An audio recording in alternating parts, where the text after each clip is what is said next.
میری زندگی جو ہے وہ اتراؤ چڑھاؤ سے بھری پڑی ہے.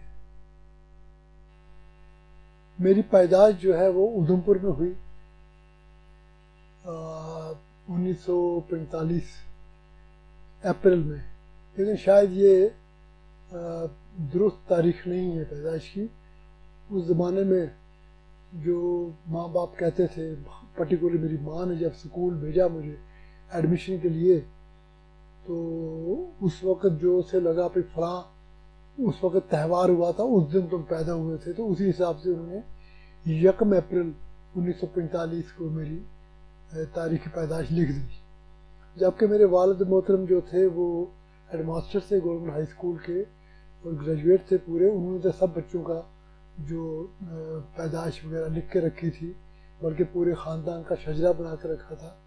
لیکن 47 کی جو تقسیم اور جو یہ شورش ہوئی، جو تباہی مچی، اس میں ہمارا مکان بھی جل گیا اور سارے خاندان کے جتنے بھی مرد افراد تھے وہ سب کے سب شہید ہوئے.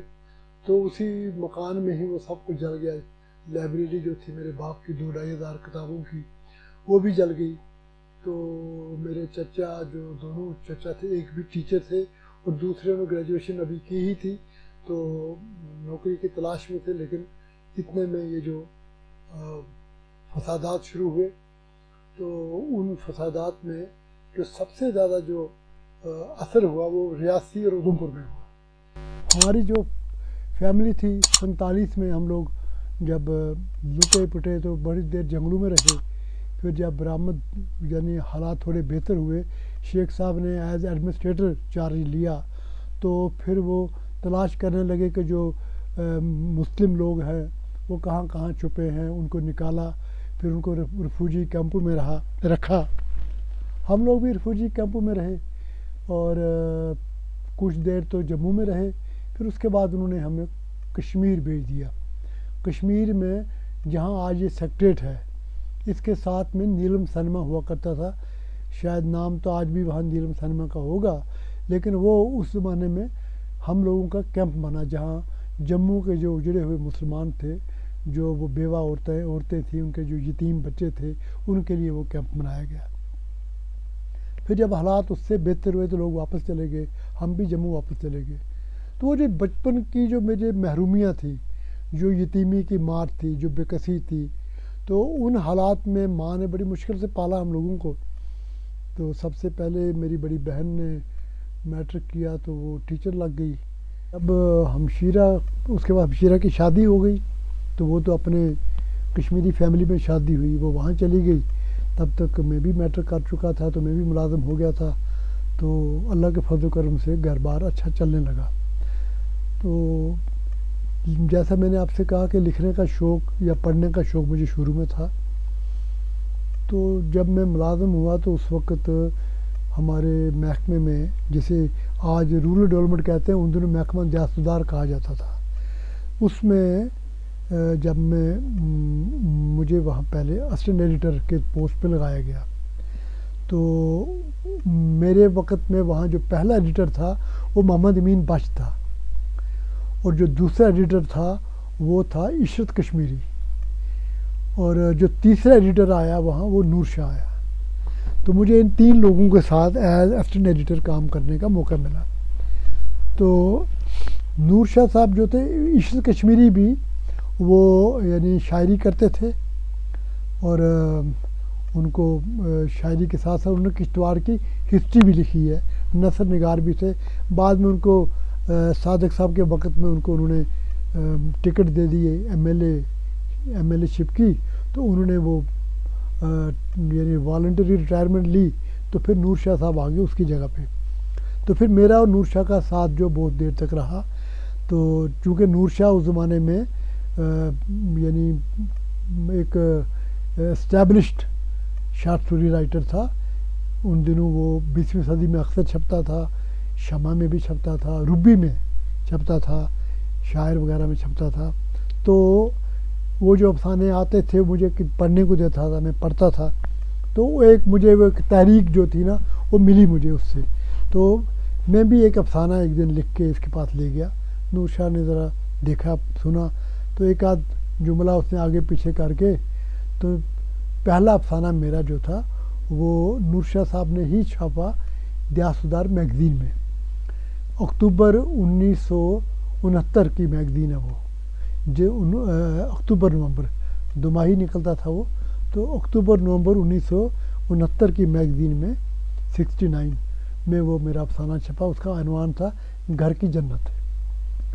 پھر دوسرا ایک افسانہ جو میرا چھپا اردو میں، وہ بھی اسی دسمبر 69 میں جموں سے، وہ ایک نند کمال باوا نکالتا تھا ایک میگزین نوری چھم، تو نوری چھم میں میرا، نوری چھم آپ جگہ جانتے ہیں، پونچھ میں ایک جگہ ہے، صحت افزا مقام ہے جہاں مشہور ہے کہ نور جہاں اس آبشار میں نہایا کرتی تھی، تو اس نے اپنے میگزین کا نام نوری چھم رکھا، تو اس میں میرے ایک دو افسانے لگاتار، ایک روپ اور سائے اور ایک افسانہ، دو افسانے اس میں چھپے۔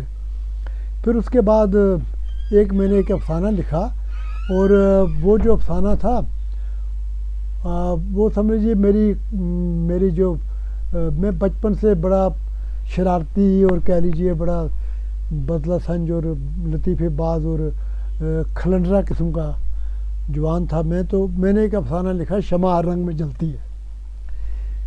وہ جو افسانہ تھا وہ سیکریٹریٹ کی ورکنگ کلاس پہ تھا، تو اس میں نے غلطی یہ کر دی کہ میں نے نام اس میں اوریجنل لکھ دی، جس کی وجہ سے یہ ہوا کہ ہاہاکار مچ گیا۔ جب وہ چھپا افسانہ تو وہ بانٹا گیا سیکریٹریٹ میں، ہر ایک ٹیبل پہ ایک ایک کاپی اس کی رکھی گئی۔ وہ ایک طوفان کھڑا ہو گیا، تو ان دنوں اللہ زندگی دے شیخ غلام رسول صاحب اس وقت سیکریٹری تھے جلن ڈپارٹمنٹ کے، تو انہوں نے مجھے بلایا تو کہا کہ بھئی یہ افسانہ تم نے لکھا ہے؟ میں نے کہا جی ہاں میں نے لکھا ہے۔ کیوں لکھا ہے؟ میں نے کہا جی میں لکھنے کی کوشش کرتا ہوں، میں لکھ رہا ہوں۔ کہا you be prepared for consequences. میں باہر چلا آیا، گھر پہنچا تو میرا سسپینشن آرڈر ساتھ ہی آ گیا، اس میں یہ الزام تھا کہ تم نے سیکریٹریٹ کی فیمیل ورکنگ کلاس کے خلاف تم نے فحش لکھا ہے، تو اس کے 2-3 دن کے بعد چارج شیٹ ہوا میں، تو چارج شیٹ میں یہ الزام لگایا گیا کہ میں نے ایک آرٹیکل لکھا ہے، اور آرٹیکل لکھنے کے لیے گورنمنٹ سے پرمیشن لینی ضروری ہے۔ تو میں نے اس کا جواب دیا جی میں نے آرٹیکل نہیں لکھا ہے، میں نے فکشن لکھی ہے، فکشن افسانہ جو ہے فکشن کی کیٹیگری میں آتا ہے، لہٰذا اس کے لیے پرمیشن لینے کی ضرورت نہیں ہے۔ گورنمنٹ نے ایک کمیشن بنایا انکوائری کمیشن، جس میں اس وقت کے ایک سیشن جج تھے غلام رسول حمدانی صاحب، ان کو انہوں نے وہ انکوائری افسر لگائے، یعنی وہ سٹنگ سیشن جج تھے۔ تو وہاں میرا یہ مقدمہ چلا 8-9 مہینے، تو الٹیمیٹلی میرے وکیل نے یہ کہا جی کہ اس کی جو یہ کون ثابت کر سکتا ہے کہ یہ فکشن ہے یا آرٹیکل ہے، اس کے لیے تو لٹریری آدمیوں کی ضرورت ہے۔ تو اس وقت بلراج ثانی اور خواجہ احمد عباس سری نگر ایک شوٹنگ کے سلسلے میں آئے ہوئے تھے، تو شوٹنگ کے بعد وہ ایک لٹریری پروگرام میں آئے جہاں میں بھی تھا، تو میں ان کو ملا، میں نے کہا جی ایسے ایسے ہوا میرے ساتھ، تو انہوں نے افسانہ پڑھا، پڑھنے کے بعد کہا نہیں بھی اس میں تو ایسی کوئی بات نہیں۔ ان دونوں نے مجھے چٹھی لکھ کے دی، خواجہ احمد عباس نے بھی اور بلراج ثانی نے بھی یہ افسانہ ہے، یہ کوئی ایسا نہیں، اس میں کوئی فحش لفظ نہیں ہے، آج تک لٹریچر میں یہ ثابت نہیں کر سکا پرٹیکولر افسانے میں کہ اس میں کوئی فحش لکھا گیا ہے۔ بہرحال اس کے بعد یوسف ٹینگ نے لکھا، اختر مہدی نے لکھا، علی محمد لون نے لکھ کے دیا، یہ سب چٹھیاں میں نے اکٹھی کیں۔ تو جو نیکسٹ میری ہیئرنگ تھی وہاں میں نے شاید دوسرے کی تیسرے دن ہیئرنگ تھی، میں نے پیش کر دی۔ انہی دنوں بلراج ثانی کو اور خواجہ احمد عباس کو صادق صاحب نے کھانے پہ بلایا، کیونکہ یہ سب کے سب سی پی آئی کے سوچ کے لوگ تھے، یہ کمیونسٹ اپروچ کے لوگ تھے۔ تو کھانے پہ کہیں بلراج صاحب نے کہا یہ نیا لڑکا ہے یار، آپ نے اس کو یہ کر دیا ہے، اس کو آپ اوپر نہیں دو گے بھائی، یہ تو ایسا مت کرو، اس کو بحال کرو۔ اس نے کہا نہیں اس نے ایسا کیا، اس نے کچھ نہیں کیا، اس کو بحال کر دو۔ تو خیر وہاں سے میری رپورٹ بھی پازیٹیو آ گئی، مجھے ایگزامریٹ کر دیا کورٹ نے بھی، تو پھر میں بحال ہوا۔ بحال کے بعد پھر ایک وہ یعنی تجسس بڑھا اور میں نے پھر لکھنا شروع کیا زیادہ۔ تو اس کے بعد یہ ہوا کہ ہربھجن سنگھ ساگر میرا ایک دوست تھا، وہ بھی افسانہ نگار تھا، اس کا بھی ایک آدھ افسانہ 20ویں صدی میں چھپا تھا. تو اس نے مجھے کہا یار تم اردو سے زیادہ پنجابی تمہاری بہت اچھی ہے, تو پنجابی میں بولتے ہو, تم اردو بولتے بولتے پنجابی بولنے شروع کر دیتے ہو, تو بہتر یہ ہے کہ تم پنجابی میں لکھو. تو پھر میں نے پنجابی میں ایک کہانی لکھی ٹھنڈی کانگڑی. وہ جو میری کہانی تھی وہ شاید 1971 میں نے وہ کہانی لکھ کے بھیج دی امرتا پریتم کو. امرتا پریتم جو کہ ہماری بہت ہی لیجنڈری ایک شاعرہ تھی اور ایک ادیبہ تھی, وہ اپنے میگزین نکالتی تھی ناگمنی. تو انہوں نے جی مجھے کوئی 15-20 دن کے بعد ان کا خط آیا کہ بھئی آپ کی کہانی جو ہے ہمارے اگلے شمارے میں آ رہی ہے. تو وہ جو میری کہانی اس میں جو چھپی وہ میری پہلی کہانی تھی, اور اس زمانے میں ناگمنی میں چھپنا جو تھا وہ بہت بڑی بات سمجھی جاتی تھی.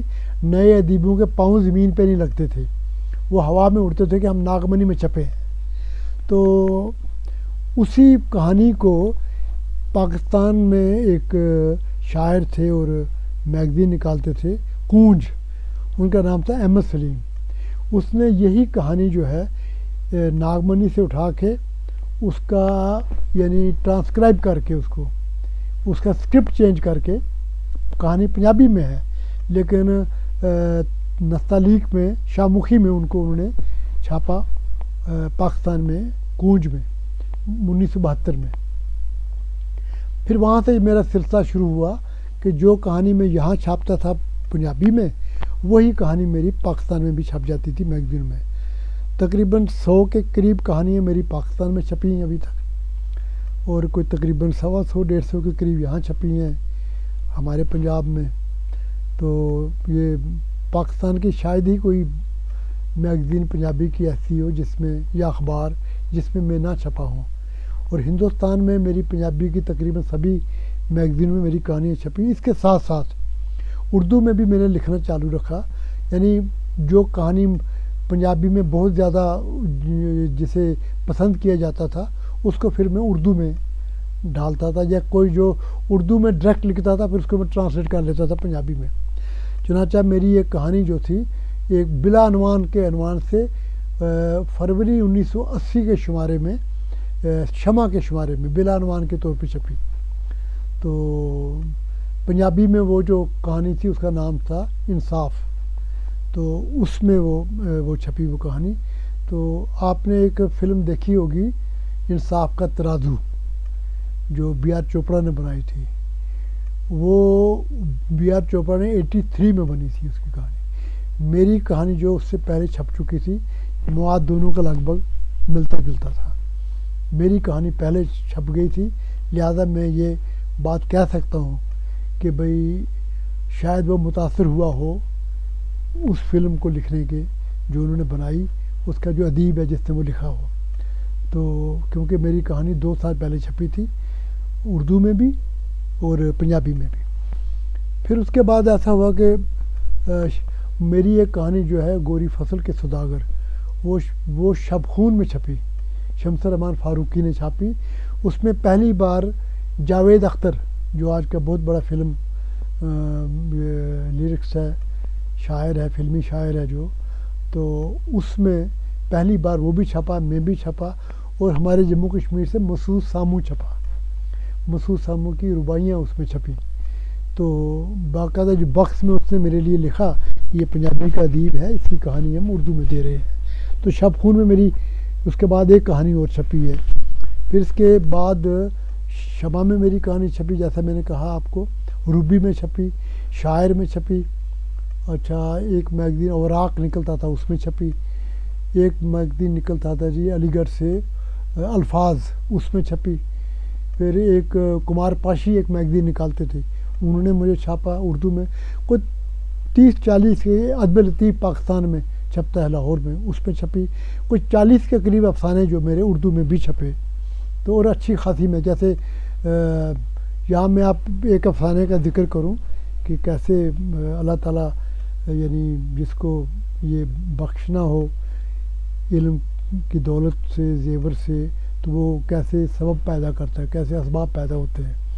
میں نے ایک افسانہ پڑھا کشمیر میں, ماہی صبح میں ہمارا دفتر ہوا کرتا تھا پنجابی سائنس سبھا کا.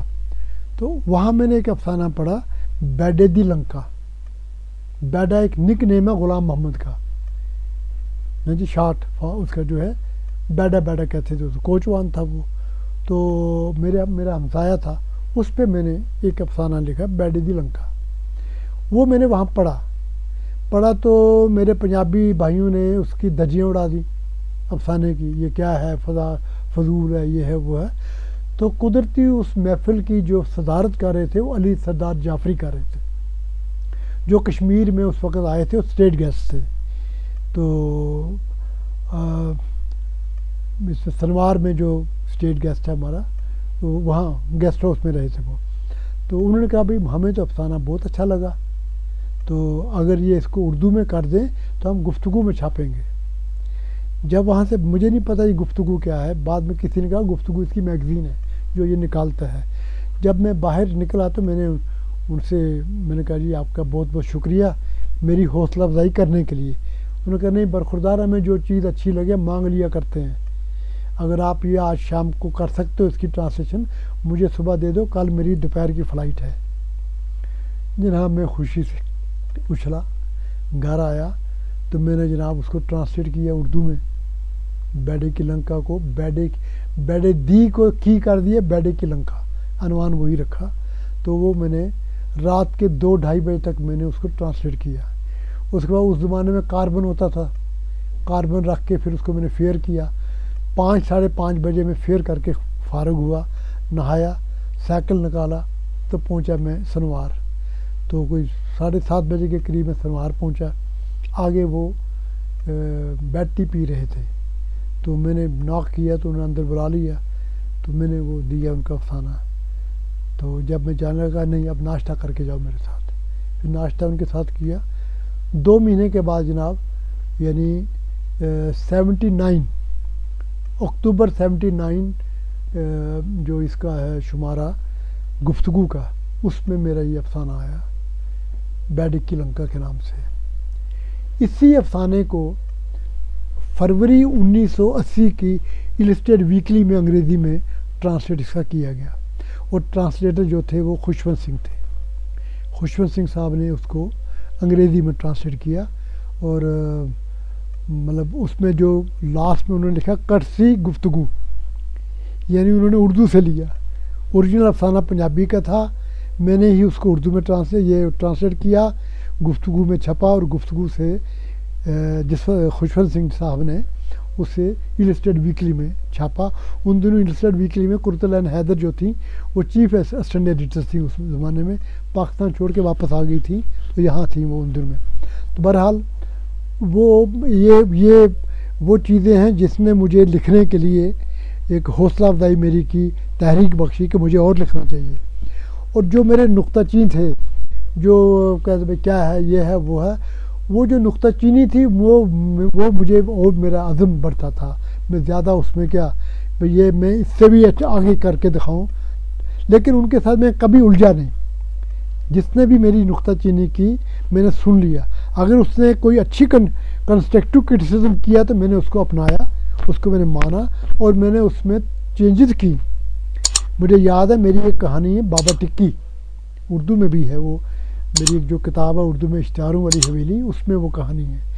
تو ان دنوں ایک رواج چل پڑا تھا لمبی کہانیاں لکھنے کا، تو وہ لمبی کہانی میں نے بھی اسی شوق میں لکھ ڈالی، کوئی 40 پیج کی. تو میرا یہ تھا، میری عادت تھی کہ میں جب بھی لکھتا تھا اپنے چند جو میرے قریبی دوست تھے ان کو میں سناتا تھا پہلے. جب وہ اسے یعنی اوکے کرتے تھے، جب وہ کہتے تھے نہیں بھی آپ کہانی بالکل ٹھیک ہے، تب میں چھاپنے کے لیے بھیجتا تھا. انہوں نے جناب اس کہانی کو کہا یار تو یہ پہلے 11 پیج نکال دے، 2 پیج پہلے پڑھے جب میں، اس کے بعد جو آگے پڑھا گیا 11 پیج نکال دے. وہاں جو میرا وہ جو کریکٹر ہے وہ جموں سے امرتسر جاتا ہے، تو بیچ میں جو میں نے جو کھلار وہ ڈالا تھا نا اس میں لمبا چوڑا، جو اس نے کہا اس کی کوئی ضرورت نہیں، سیدھا یہ 11 پیج کاٹ دے. میں نے کہا یہ تو ٹھیک کہہ رہے ہیں، میں نے وہ کاٹے، یعنی 40 پیج کی کہانی جو ہے وہ 12 پیج کی رہ گئی. اور ان لوگوں نے جہاں جہاں سے مجھے کہا یہ کٹ کرو، میں نے وہ کٹ کیا، اور وہ میری بہت یعنی میری جو اچھی کہانی ہے، جو مشہور کہانی ہے، ان میں سے ایک کہانی ہے وہ بابا ٹکی. کبھی موقع ملے اسے پڑھیے گا.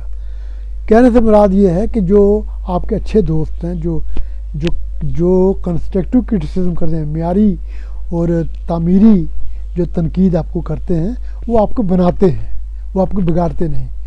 جو بگاڑنے والے حاسد جو ہوتے ہیں، جیلسی جن کے اندر ہوتی ہے، ان کے ایک لفظ سے ہی، ایک جملے سے آپ کو پتہ چل جاتا ہے کہ یہ نیتن یہ کیا اس کے اندر کیا بول رہا ہے اور یہ کیا بول رہا ہے.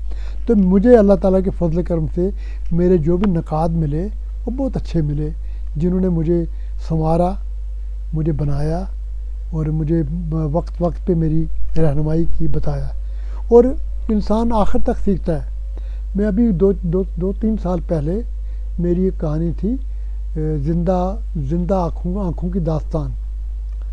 جب میں نے وہ لکھی تو میرے پنجاب سے ایک دوست آئے ہوئے تھے، Sahitya Akademi award winner, Padma Shri, drama کا بہت بڑا نام. میرے پاس ٹھہرا ہوا تھا. میں نے اس کو کہا یار میں نے ایک نیا افسانہ لکھا، اب سنو. جب میں نے اس کو سنایا تو میں نے اس میں کیا کیا تھا، سبھی آنکھیں جو ہیں میں اپنی کوٹ کی جیب سے نکالتا ہوں، علامتی افسانہ تھا، نکال کے میں قبر کھودتا ہوں، قبر میں اس کو دفن کر کے تو گھر آ جاتا ہوں. اینڈ میں نے اس کا یہ کیا تھا. اس نے کہا نہیں، یہ اینڈ نہیں اس کا بنتا ہے. اینڈ یہ ہے کہ جب تم صبح سو کے اٹھتے ہو تو یہ ساری آنکھیں تمہاری جو کمرے کی دیواروں سے تمہیں گھور رہی ہیں، تمہیں دیکھ رہی ہیں. کہانی جس قسم کی تھی اس سے اس کا وہ اینڈ بنا کہ کہانی بہت زیادہ کئی زبانوں میں وہ ٹرانسلیٹ ہوئی. تو میں نے اس کی بات مانی، اس لیے مانی کہ مجھے یہ لگا کہ یہ جو اینڈ بتا رہا ہے یہ بہتر اینڈ ہے. آپ یقین مانیے میں نے ایک 12ویں جماعت میں پڑھتے ہوئے بچے سے اس نے کہا انکل یہ کیا آپ نے اینڈ کیا ہے، اس کا اگر یہ اینڈ ہو تو یہ ٹھیک ہوگا. میں نے اس بچے کی بات مانی اور میں نے وہ اینڈ کیا. کہنے کا مطلب یہ ہے کہ افسانہ نگار، ناول نگار، شاعر کبھی مکمل نہیں ہوتا. یہ ایک سلسلہ ہے سیکھنے کا، یہ آخری دم تک سیکھتا ہے. یہ کوئی کہہ دے جی خالد صاحب 50 سال سے لکھ رہا ہے تو اب اس کو کیا کہنے کی، تو نہیں. میں آج بھی بہت برا لکھ سکتا ہوں. میں آج بھی مجھے آس رہے گی کہ کوئی جو ہے مجھے اس میں کوئی میری غلطی بتائے، مجھے کوئی سوارے، میرا کوئی جملہ کوئی ٹھیک کرا دے. تو وہ جو نا ایک انسان، ایک رائٹر کے اندر وہ زندہ رہنا چاہیے کہ یہ سیکھنے کا جو پروسیس ہے یہ کبھی ختم نہیں ہوتا. اگر آپ کو یہ ویڈیو پسند آیا ہو تو برائے کرم لائک، شیئر اور سبسکرائب کرنا نہ بھولیں. بہت بہت شکریہ.